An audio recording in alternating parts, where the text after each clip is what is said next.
We're going back to New Norcia Mission, where my great-grandmother, Sarah Ilbergen, was born in 1868, and where my great-grandfather, Alfred Cremara, was taken as a 5-year-old. My grandparents and mum and dad were in the mission. So were many uncles, aunties and cousins. New Norcia means different things to different people. But the reason we're going back is to pay respect to the experiences of the Aboriginal girls and boys who were locked up in New Norcia's so-called orphanages from the 1920s until they were finally closed down in 1973. For 117 years, the monastery has nestled in a bend of the Moore River, some 80 miles north of Perth. In its quiet, cool cloisters live a band of monks who have dedicated their lives to helping to care for the Aborigines of Western Australia. Beautiful surroundings dominate now. Tourists comes in droves. The tinkle of dollar coin so demanding in those long-time days of those beautiful surroundings. He still remembers the mission in his mind. Religious, shadowy figures robed in black, so demanding in those long-time days of those beautiful surroundings. His 7-year-old mind screams, I want to go back to my mother somewhere in the bush by a lonely old track. But now his head is still pounding with sorrowful memories of those beautiful surroundings.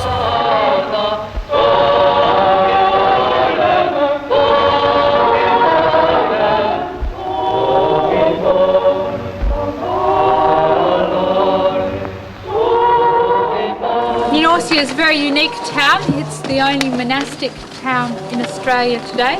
There's 18 Benedictine monks that live here, and they all live down in the monastery. So if I talk about the community today, I'm referring to the 18 Benedictine monks that live at New Norcia.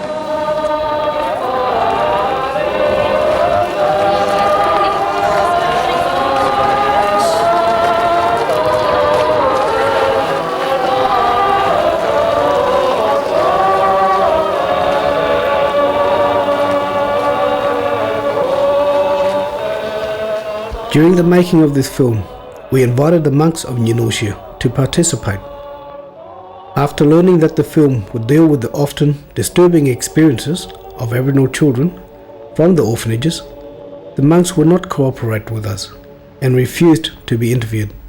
So anyway, I'd be grateful. Okay. You'd be grateful. Okay, let's go and have some lunch, yeah? You have to lose a lot of degradation, are you? A lot of humiliation. Fine. Don't put your hand out to me. I'm not a little kid. Are you organising the visit, are you? Well, we're all Doesn't matter adults. who's organising. I'll speak my own mind, mate. You can do that, certainly. Well, don't put your little hand out to me. I'm not a little kid to do that. Okay. You guys used to do that years ago as a little kid. Still doing it. The mission said that the story we wanted to tell would damage the good name of New Norcia and not help reconciliation between the mission and Aboriginal people. But then, what sort of reconciliation can there be without truth? I'm glad I'm having this interview because I want a lot of these white people here in Moora, in this town, to see what I went through and why I'm expressing my feelings, to let them know what happened in our days in the orphanage. I think it's good to talk about it. That's mostly why I don't feel so bad about it, because I talk about it. I can tell now about New Norcia and not feel a pang of whether I'm, I shouldn't do this because God might, come down and send me to hell. I really was sorry I ever went there when I look at it now. I still say today, they took us away for neglect, but they were still allowed to neglect us in there, in the mission. That's all. I think it's about time that they answered for some of these things. I don't know that way, I guess. That's gusting there.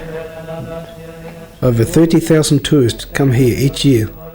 You can take the tour around the town. Come with your school for an education camp, or call out the art gallery. pub, Still going? roadhouse, museum, I don't remember much. and gift shop. All you'd ever want to buy in terms of monks.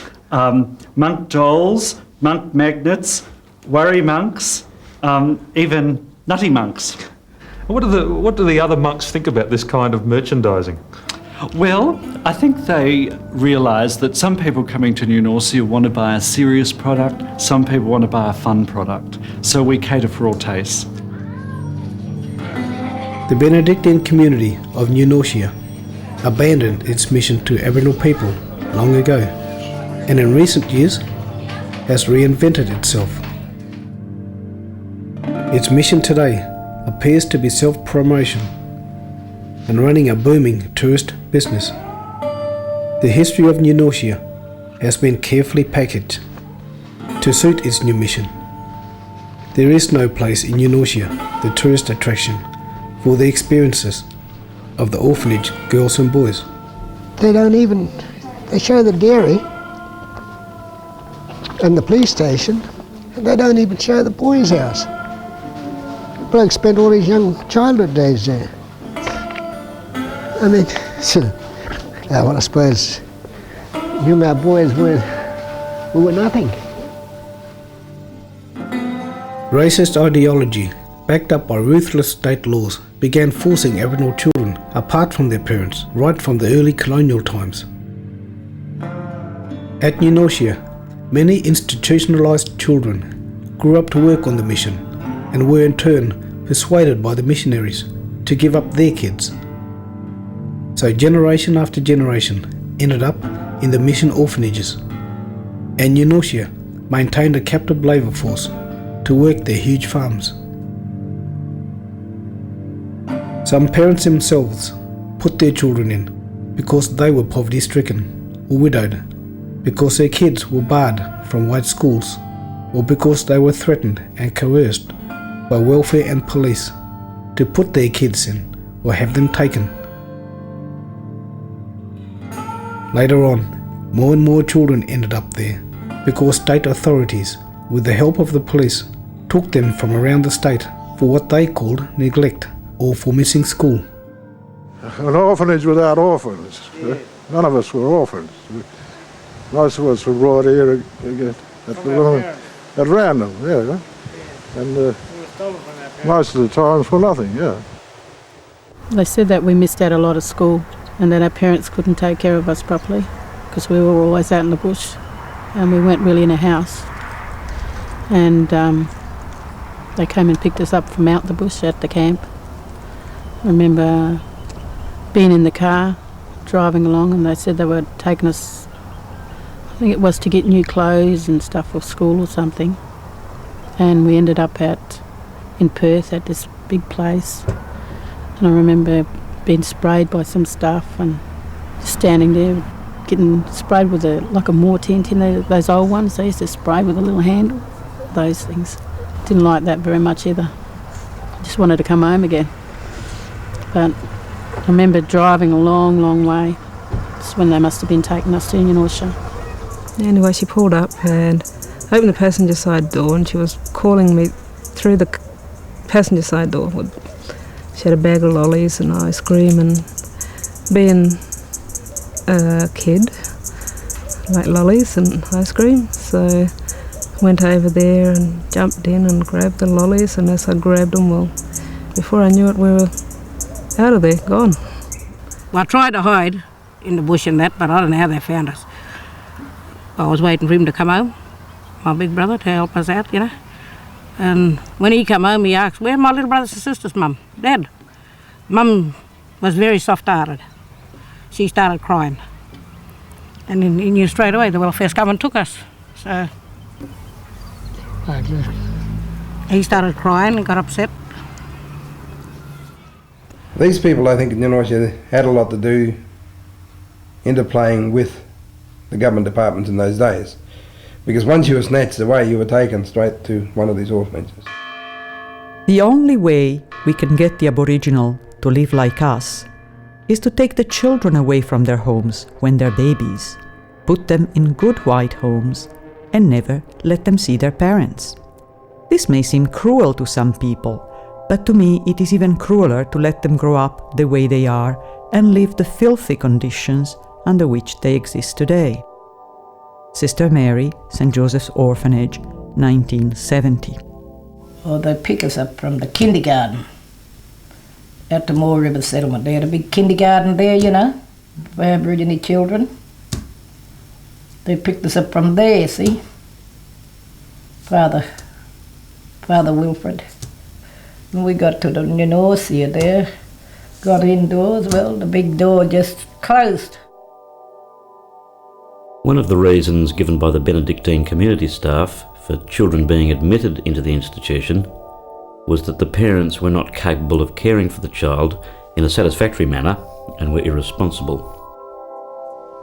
However, some grounds for suspicion has been found that mission staff members tend to convince some native parents that they cannot look after a child and that it is in the child's best interest to be admitted to the institution. Other parents have been contacted who have considered removing their children from the mission but have been persuaded against this action by the mission staff. J.G. Brennan, Welfare Inspector, Department of Native Welfare, 1960. I think there were so many Hoffins with so many parents, and there was nothing the parents could do. A lot of parents said they was good because we were safe, you know. We were safe behind bars like criminals. These windows one time ago were completed with bars to hold the boys in the dormitories so they couldn't get out. Yeah, they made it worse when they put them bars there. We just like monkeys, prisoners in there. You couldn't get out the bars were like that part right around there. Did they take them bars away? Wasn't allowed down there. Yeah, they took all the bars away. They took the bars away. It was like one big jail, you know. The cellars, eh? When you went in there, you were waiting till you finished. When you finished, and you're out of the jail. Then you know like someone doing 20 years. Well, 14 years. Well, that's just like that. You're in there and you're locked in there. You know. Well, you get your freedom by walking around in the courtyard and that. You know you couldn't be outside, but there was special places where you stood up and you can see the outside.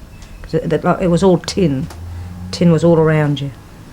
Right from the very back, except for the back was all wall. No, the wall was the side between St. Gertrude's and us. Well, if you got a letter from one of your family, the nuns will open it out first and they'll read it.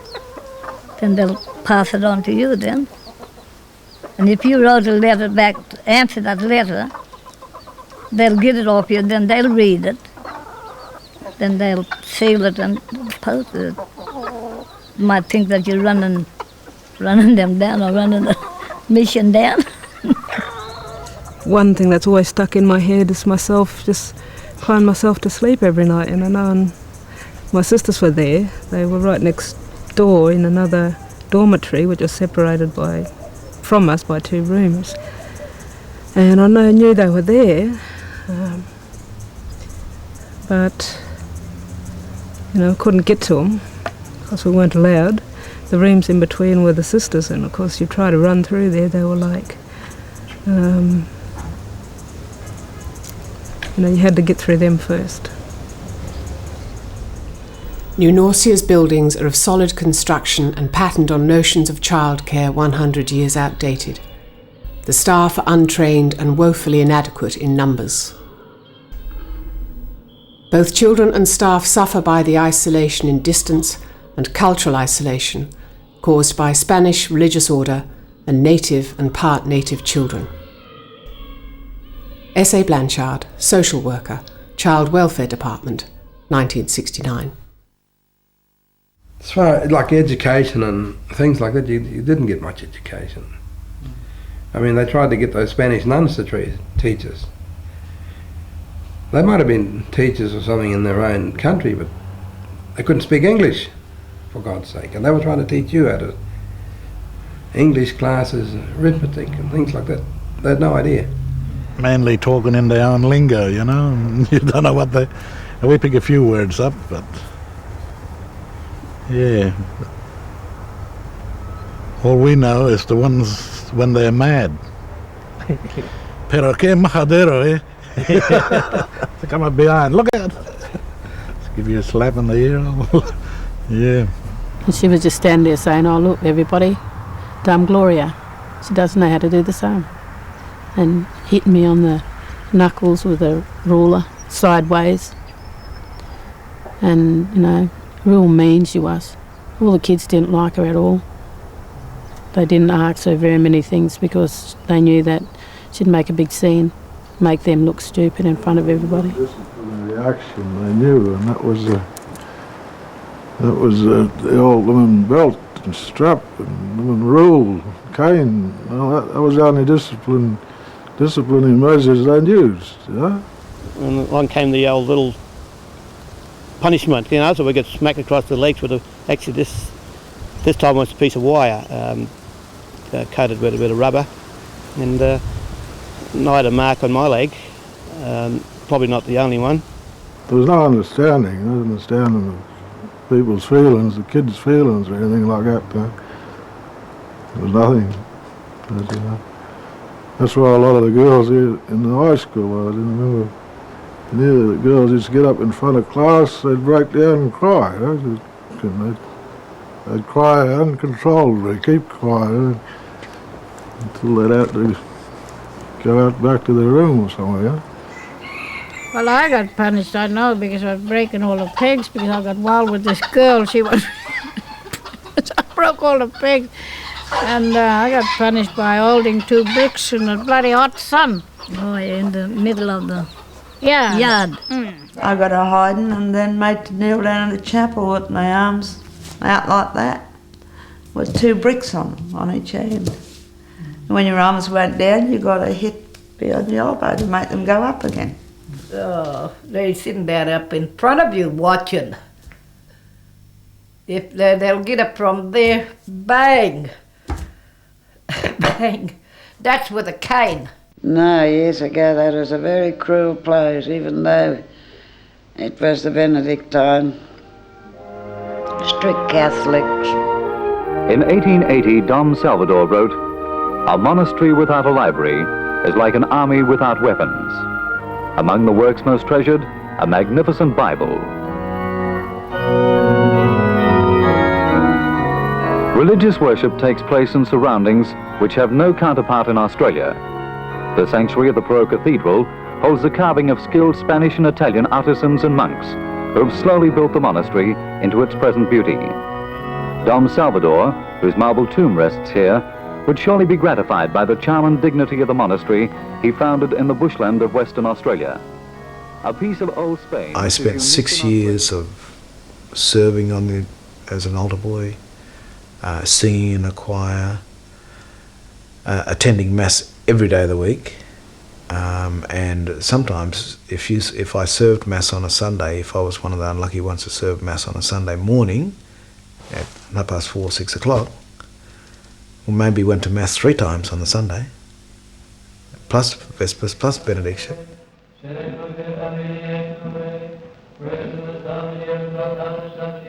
When that was the time when I had to get up, it was about 5 o'clock. When the first bell had gone, and I'd out of bed, the brother Alberto, he comes along for the second warning. And if you're not up by then, he grabbed the old pistol that's in the middle of the dormitory. And if you're not that, he'll grab it and he'll tip it all over the top of you to get you out of bed. As soon as you finish having that, he'll send you down to the shower. You've got to sit in the shower, in a cold shower, to get all that smell off you.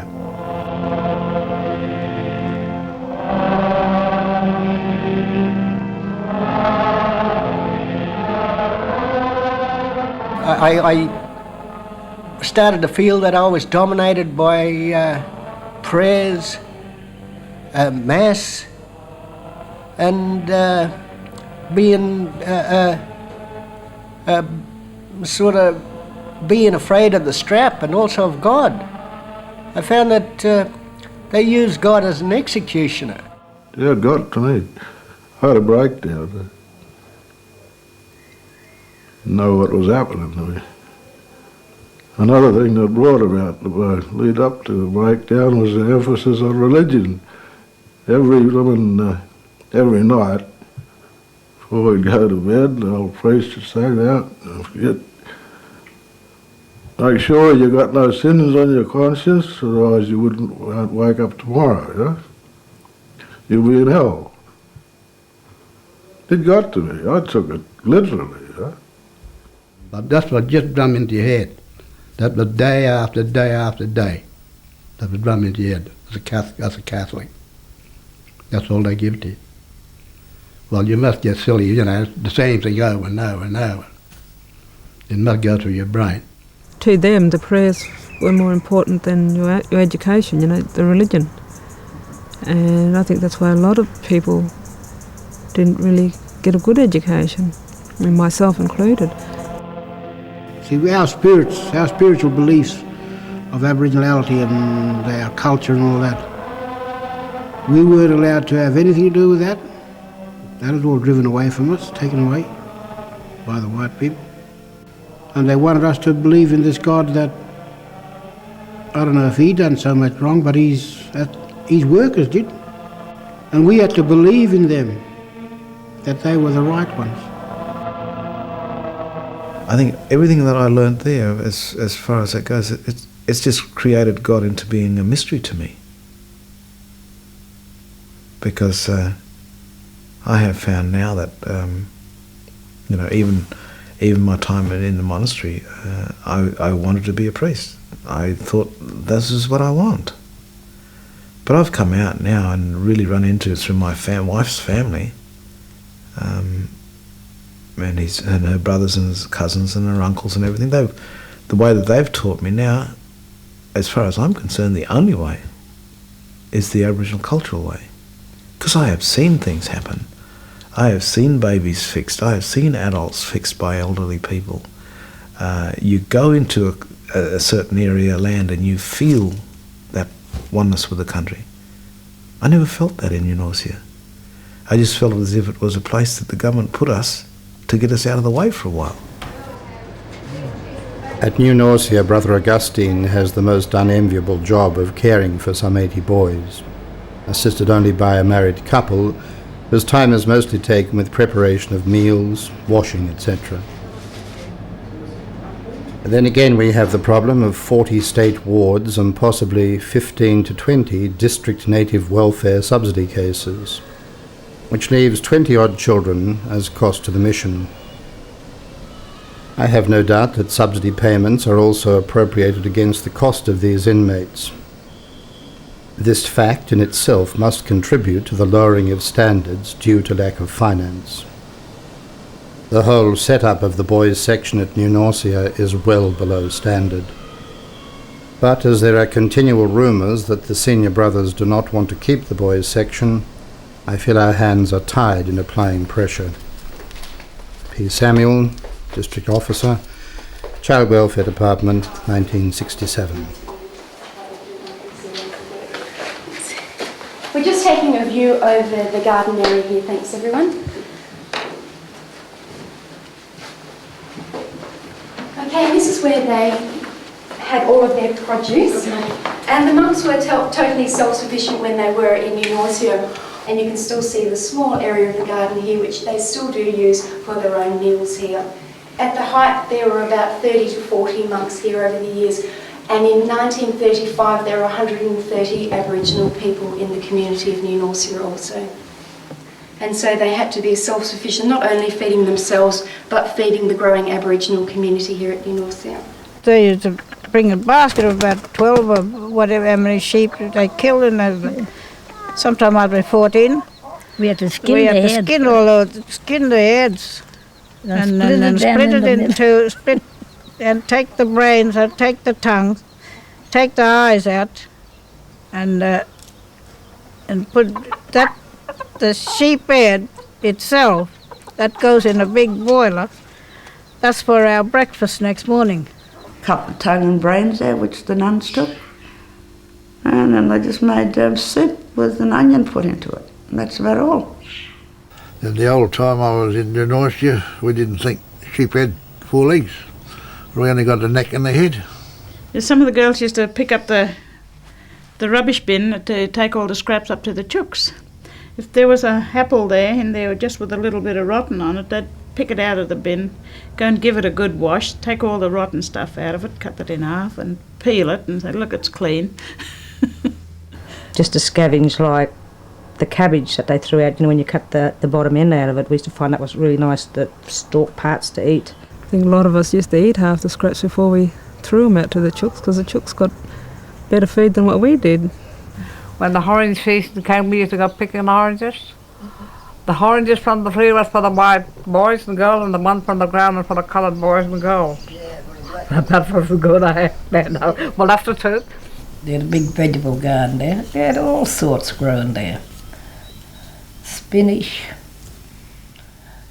white and brown onions, even rhubarb. We don't taste that. The sweet potatoes, they used to grow a lot of that. That's for themselves. And we used to walk down early in the morning to go and get the fresh milk from the dairy, and that was given to the priest. Well, they had veggies, like a 3-course meal every day. Even the nuns had lovely food. The fridge, we had full and plenty there to have a lot of food, good food. But the nuns weren't giving it to us. Towards the end there, Sundays and after Mass and whatever, or, for tea or something like that, we used to get a bit of jelly and custard. That's some of the good things you remember, some of the good parts about it. Or if you made your Holy Communion, they'd have like a feast type of thing, But I mean, it was all a big put on, a big show, They made a big fuss here. The day anyone came, there's bloody lollies and God knows what else. But as soon as the backs were turned, you were back to square one. Well, I think the welfares had to come to the mission a certain time, once a year or whatever. And that time we'd have a special breakfast, cornflakes, all the tables set out nice, looked really lovely.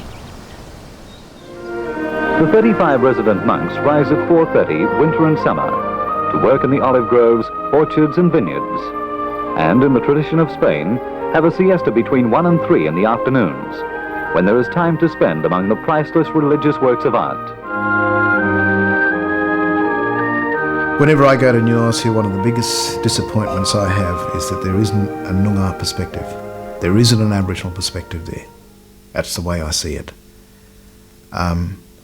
When you have a look at a lot of the things that were done around that mission, what people tend to forget is that a lot of work, a lot of building, the farming, hey, they were done by with Aboriginal hands.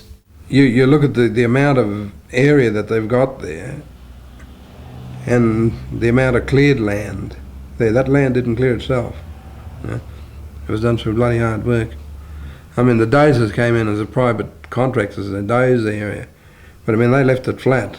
You had to burn it, you had to pick all them sticks up. And I mean, we did that as kids. We had in the paddock picking roots or stones, mainly stones around there. You can't pick a big rock up, it's too bad. They used to be heavy, some of them. What do you get for that? Nothing. Might get a lolly. In about August, July, August, that crop will be a fair way up. And them days, they never used to have spray to kill weeds. They had boys but to pull those weeds in that crop, the radish up, which were walking in bloody, say, grass up to there, wet as a shag, and pulling all the bloody radish in the paddocks. They used us for all those things. There is a large olive grove which is far over to the left. It's a bit difficult to see from here, but the olives are still pressed, filtered by Don Paulino, and the olive oil is for sale at the Museum and Art Gallery. Okay, they also used to make all of their wine, approximately 8,000 gallons of wine a year. That was not actually made here, it was made on a property they had about 30 kilometres as the crow flies from here, near a place called Bogart. Picking olives, that's was bloody. Picking olives in the winter time, that was cold as bloody. Yeah, and no shoes in the bloody wet grass. When the olives picking and grape cutting and all that, we forgot about school. We might have had a couple of hours school and that's all. You're more worried about the olives and the blooming grapes and one thing and another. You know, they talk about the ways of making olive oil and how they make their money out of olive oil. It's good to say that. But who picked them olives? Who was on the picking end? Yeah. Those kids, the girls from those orphanages, the boys from those orphanages, on their knees on the ground under those trees picking those olives up. And if they didn't pick them up, they got hiding for it. We used to pick olives, okay? Different groups. Blue, red, whatever, teams. Okay? You don't pick it up, Captain it with a stick. Swat his nip. Yeah, a bit hard for him to say what's going on. What he meant is, when they go, we go olive picking. Yes. In the mission, the boys go one time, or if not, the boys go one end of the paddock, the girls go the other end of the paddock. They're not allowed to meet together or nothing. And there's always the oldest one in charge watching the little ones. And what he was trying to say is, the person that was in charge of him that day hit him in the hip, done damage to his hip, and his hip's still the same. It's not any better or whatever. He's still suffering with his hips. Some girls were just packed with festering boils, skin out of order, their blood out of order. You only got to put a needle there. Put a needle. All that pussy stuff just run. Some girls just had it covered. Yeah, right all. Very bad. I had some boils. About one in the middle and 3 or 4 little ones around it. And it got sore and my arm started to swell and I kept crying at night when I go to bed. And I kept telling the nuns, but they didn't want to listen. And I kept telling them that to keep working, and then this day I was holding it and they told me to do something and I said I can't, my arm is sore. And so they looked at it and said, well, we better take you up to the hospital. So when we got up there was something with old Dr. Miles there. And he went off at the nuns because he said it was gone blood poison because I had an abscess there. I went like that for 2 weeks before they took me up there. So I spent about a fortnight, 3 weeks in hospital with it. But I had to go back to the prison. I don't even remember if there was a doctor that come there, but there was this picture on the wall they used to tell us, all the young ones that was in there that was sick. I remember they was telling us to pray to that. And I was frightened, you know, I was really frightened a lot out of me being up there.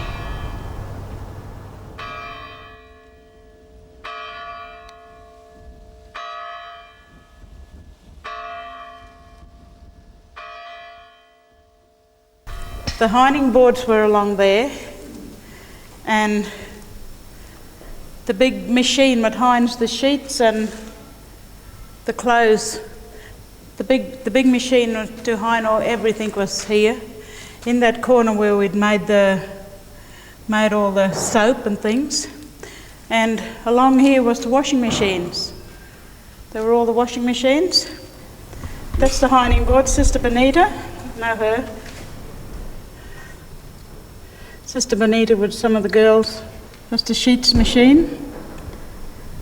That's the the washing machines, the washing machine and the dryers. So, yeah, there was a lot of girls, and that's about the age group there. Just looked like one of the young girls just come into work, and so is this one here. And otherwise, these were all these 16, 17-year-olds. Right, you get trucked to the laundry run. So you go down the monastery, you pick up all the monastery's laundry from the priests. You'd have about 10 big baskets from there, and I mean big baskets. You know, it took two of you to pick these bloody things up. Then up to the college. Right, you pick up all the stuff from the college, and away you go. I mean, I think there was about over 200 boys, you know, and we had all their clothing to wash, plus our own, plus all the sheets, like even their sheets as well, was all sent over to us. So there was a enormous, great big wash house. Showed my son, pointed to the old laundry there. I said, see that there? I said, we used to stand there and wash from the morning till night with scrubbing boards. Yeah, what? I said, yes. I was only 8 years of age, and when they put me stood on top of a little box to wash dirty hankies and socks for the priest, and you'd do it by hand, and you know what when you're washing a snotty hanky, it was just... Oh yeah, to get out of washing the snotty hankies. We used to do that, catch bees, and I'll put stings all in our fingers so they could swell up, and we didn't have to wash the hankies until the nuns found out what we were doing, and we got the strap across it. Well, that's what the nuns reckon, we had to learn to wash, mend and cook. And I just think the main reason, as you grew older, they taught you so you can go out and work for the white folks. Because we were only good for sort of servants' girls, and the boys was labourers, you know. I have worked with natives for 42 years, and I still cannot understand how their minds work. The person who can understand these people has not yet been born. They cannot understand nor accept the moral code set up by whites, and few accept the religious beliefs we teach them. We try to reach them, but though they seem to agree on the surface, underneath they are thinking something different. Sister Mary, St. Joseph's Orphanage, 1970. I mean, myself included, I had no confidence whatsoever, especially because they said things like we weren't going to amount to anything, that we were no good. And for kids who, I mean, I've always thought, you know, I didn't do anything wrong. What are they talking about, you know? And I was really confused because of all of it. Hopeless case. You are not going to make it in life. How he used to dread those words he heard so often as a child. Alcohol will be your master. Believe in God. You'll be happy in heaven. But you are a hopeless case. For a child not even thinking wild, how those words will forever affect his life. I mean, the monks couldn't understand, how could they? They didn't have children of their own.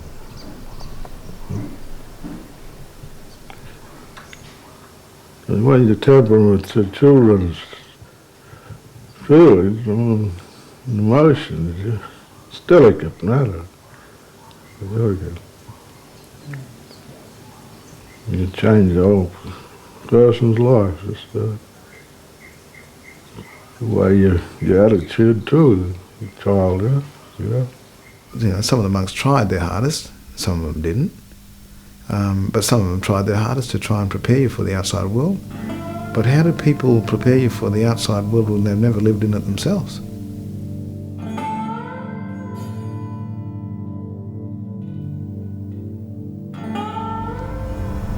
But I saw one boy there get chained to a tree. Remember Jimmy Pierce? Yeah, they chained him up. I don't know what for. Never found out. First time that ever happened there. Yeah. Chains. A lot of people used to say to me, why don't you go back to New Norcia? Because it's back to New Norcia Day. I said, who wants to go back there? Only memories I got of that place are bad memories. Memories that'll, you know, they're in the back of my mind there for years. You talk about kids being belted. I got one of the worst items I've ever had in my life, and I was only 6 or 7. I was crippled, nearly crippled by one of them priests. Because I got a hiding for nothing whatsoever. And that sat in the back of my mind for many, many years. I couldn't walk for 3 or 4 days. Show you just how brutal they were. You be naughty, you'll go to hell, or the devil will get you. Yeah. If the devil don't get you, we'll get you. Right. But he took his trousers off and that. Then he got into him with a strap while he had nothing on down the bottom. And he flogged him, and he had big marks all over his penis and all over his ass. I could still see that today too. You know, that'll never leave me because I think it was cruelty. You know, we were like animals. Right in there, that's where the room is where Clevey got his hiding. His bed used to be there. The brother and the father at the time that was there was Brother Augustine and Father Basil. Well, they tied Clevey's hands with the belt. They put it around his hand, as so, that way, and then through the bed and around and tied his hand up like that so he couldn't do nothing. He was laying on his stomach on the bed, and they started hitting him with the straps, with the strap they used. Now, they kept hitting him. When I was counting the straps hits that he was taking, he wouldn't cry.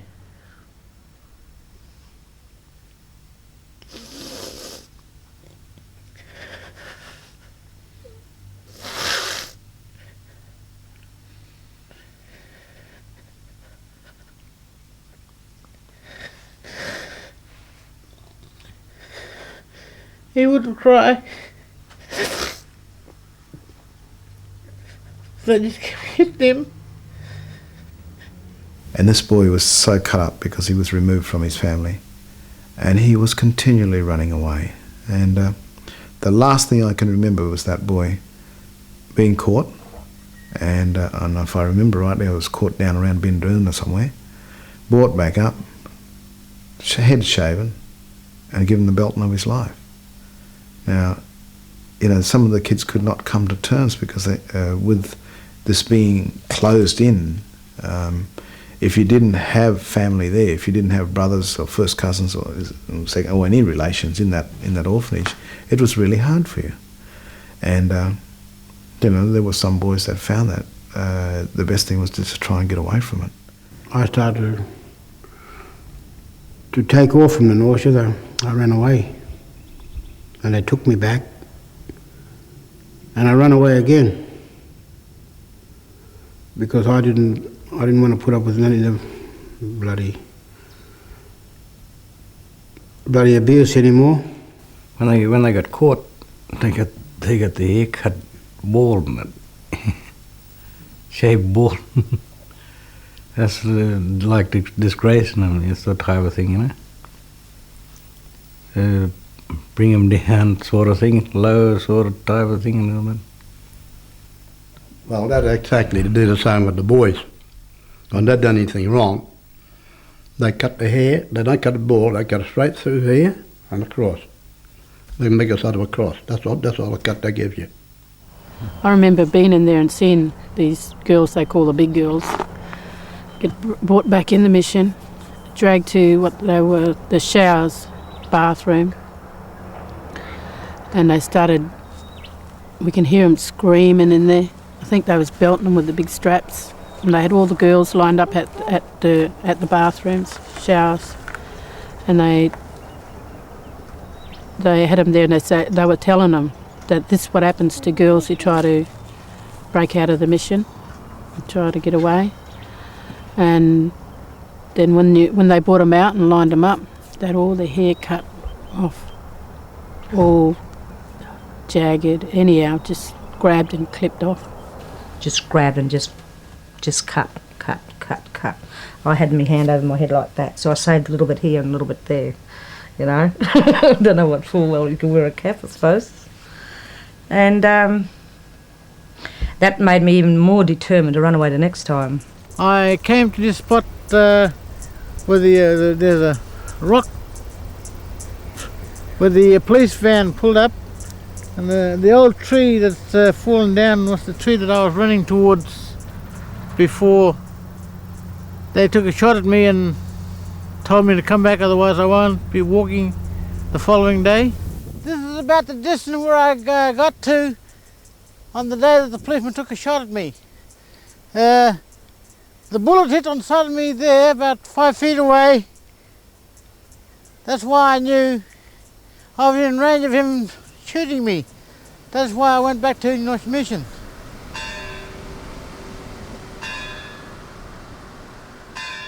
I recommend urgent medical and dental attention to bring the children up to the basic requirements, an urgent investigation regarding diet of the children, and gradual drying up of the mission. Looked at from any point of view, it lacks the basic requirements necessary for the long-term care and training of children. No further wards of the state to be admitted, and Department of Native Welfare should be asked to cooperate. Assistant Director, Child Welfare Department, 1970.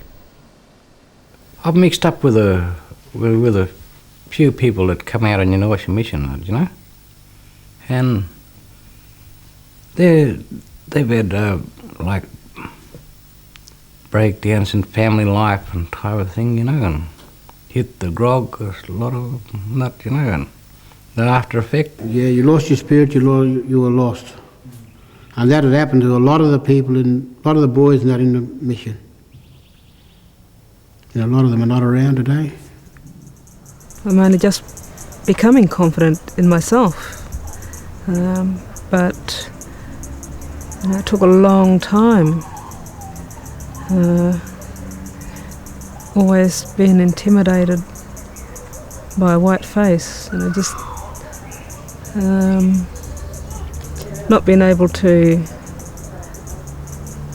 look a white person in the eye, you know, and think I'm just as good as you are, you know. I'm no different. When you visit New Norcia today, the guides will tell you that the monks own everything in the town except the public road passing through. Their property includes a farm of 20,000 acres, the biggest in the Victoria Plains Shire.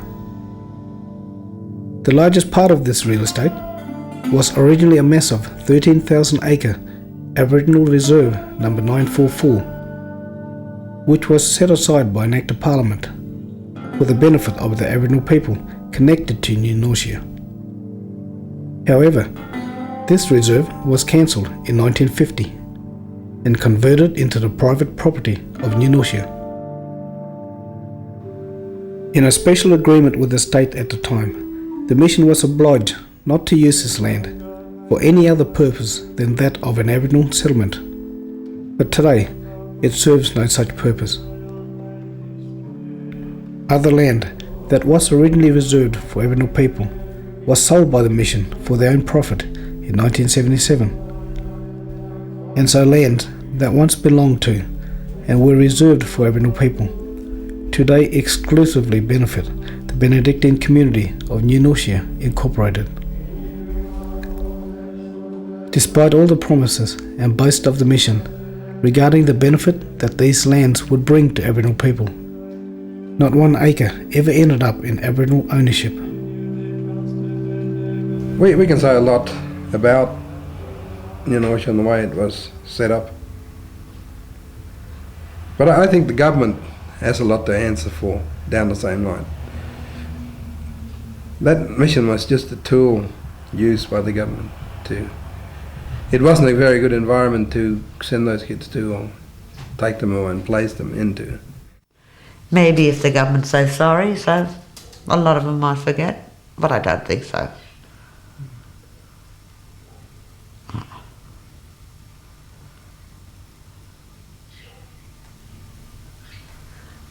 Too many years have been spent in that prison. I'm sorry I said some things. There might be a few words I might have said that might offend them. But I just had to speak my mind, and coming from my heart, I did. That's all I want to say anyway.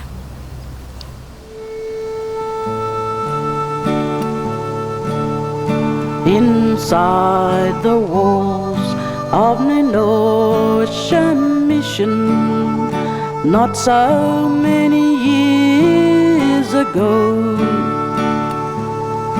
when it was an orphanage for many Noongar boys and girls, the years they were locked inside, oh how they suffered so.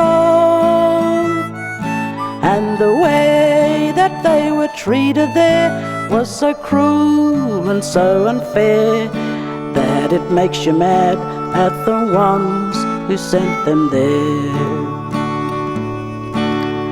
Yes, inside the walls of New Norcia Mission, the Noongar boys and girls suffered a cruel imposition. They suffered cruelty, indignity, pain and degradation. They suffered loneliness, despair, isolation and segregation. They were locked away from their parents, the outside